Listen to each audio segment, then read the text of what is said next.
News, বাংলায় খবর, বাঙালির খবর।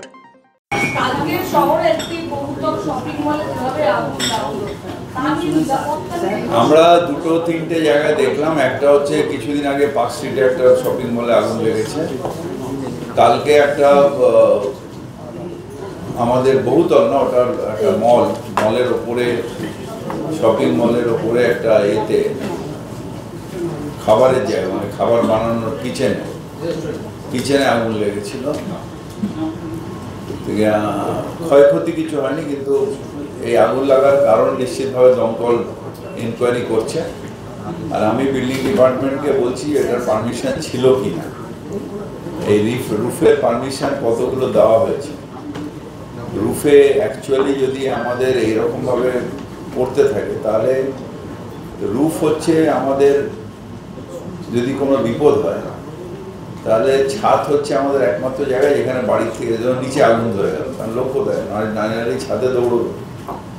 এবার পরপর আমাদের সব ছাদগুলো, বিশেষ করে যেগুলো জায়গা, মানে আমাদের চেতলায় কেউ ছাদে এনক্রোচ করে না, কিন্তু যেগুলো পার্ক স্ট্রিট হ্যান ত্যান ছাদগুলোকে অদ্ভুতভাবে সব এনক্রোচ করে সেখানে করছে।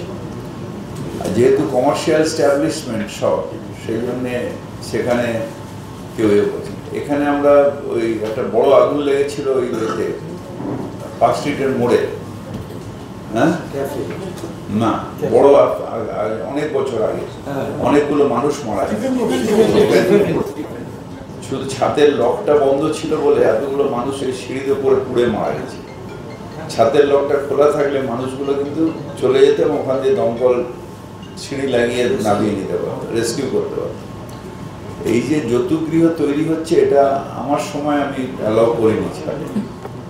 এটা নিয়ে নিশ্চিতভাবে একটা আইনও করতে হবে, যে যাতে ছাদের রাইটটা কমন রাইট থাকে, ছাদের রাইটটা ইন্ডিভিজুয়াল রাইট দিয়ে দেওয়া হয়েছে। এইগুলো নিয়ে আমরা একটা আমাদের নিজেদের মধ্যে কথা বলে আমরা একটা বিল্ডিং ডিপার্টমেন্টে বলেছি কতগুলো ছাদ এরকম দিয়ে দেওয়া হয়েছে, তার একটা লিস্ট থাকবে। সেই ফায়ারকে দেবো, যে ফায়ার দেখে নেবে যে সেই ছাদগুলোর থেকে রেস্কিউয়ের জন্য আলাদা করে সিঁড়ি আছে কিনা। তো এই কাজগুলো নিশ্চিতভাবে আমরা কিছুদিনের মধ্যেই নিচ্ছি এবং ফায়ারের সাথে যৌথ একটা মিটিং আমরা করব। এগুলো সব এগ্রিমেন্ট করে দিয়েছে, সরকার চেঞ্জ হলে এগ্রিমেন্ট চেঞ্জ হয় না। একটা বিষয় হচ্ছে ভোট পরবর্তী হিংসায় প্রচন্ড উদ্বিগ্ন ভারতীয় জনতা পার্টি, তাদের কেন্দ্রীয় নেতৃত্ব নাচতে না জানলে উঠান ব্যাটা।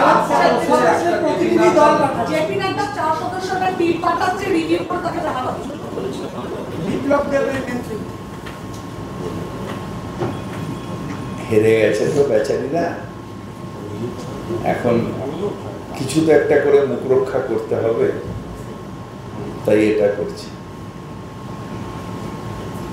আমাদেরও আগে কংগ্রেস করতাম, তারপর তৃণমূল কংগ্রেস, আমাদের প্রায় 50,000-এর উপরে কর্মী মারা গেছে। বিমান রবিন হায়দার আমাদের বন্ধু ছিলেন, যুব কংগ্রেসের সময় মেরে দেওয়া হয়। সাইবাড়িতে 3টে ছেলেকে কেটে দিয়ে রক্ত দিয়ে মাকে ভাত খাওয়ানো হবে।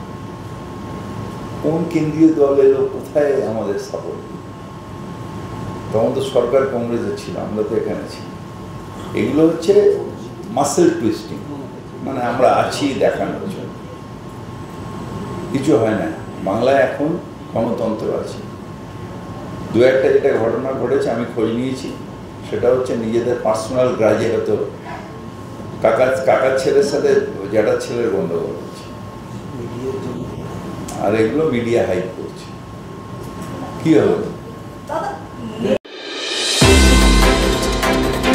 আমাদের খবরগুলি নিয়মিত দেখতে চ্যানেলটি সাবস্ক্রাইব করুন এবং বেল আইকনটি ক্লিক করুন।